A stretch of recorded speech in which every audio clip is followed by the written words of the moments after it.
সে অনেক বছর আগেকার কথা। পূর্ব বর্ধমানের ক্ষীরগ্রামে বাস করত হরিদত্ত নামে এক রাজা। একদিন রাতে হঠাৎ মা যোগাদ্দা তার স্বপ্নে দেখা দিয়ে বলেন মহা ধুমধাম করে তার পুজোর প্রচলন করতে, আর প্রত্যেক পুজোয় একটা করে নরবলি দিতে, না হলে দেবীর তেজে হরিদত্তের রাজ্য ধ্বংস হয়ে যাবে। রাজা তখন সমস্ত পরিবারের জন্য একটা নিয়ম চালু করেন।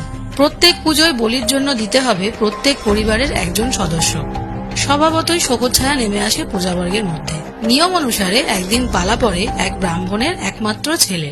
শোকস্তব্ধ ব্রাহ্মণ আর ব্রাহ্মণী বলির আগের দিন রাত্রির বেলা তার ছেলেকে নিয়ে গ্রাম ছেড়ে পালায়। পালাতে পালাতে তারা গ্রামের শেষ প্রান্তে এসে এক বুড়িকে দেখে দাঁড়িয়ে পড়ে। তাদের পথ আটকে সেই বুড়ি ব্রাহ্মণীকে জিজ্ঞেস করেন, এত রাতে তোমরা কোথায় যাচ্ছ?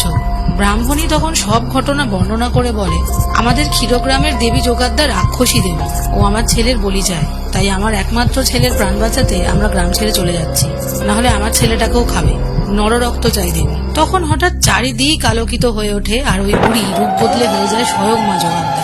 হেসে বলেন, যার ভয়ে পালাও মা তুমি, সেই মা যোগাদ্দা আমি। যা, তোর ছেলেকে নিয়ে বাড়ি ফিরে যা। আমি কোনো মায়ের কোল খালি করে নরবলি চাই না। আজ থেকেই বন্ধ হোক নরবলি।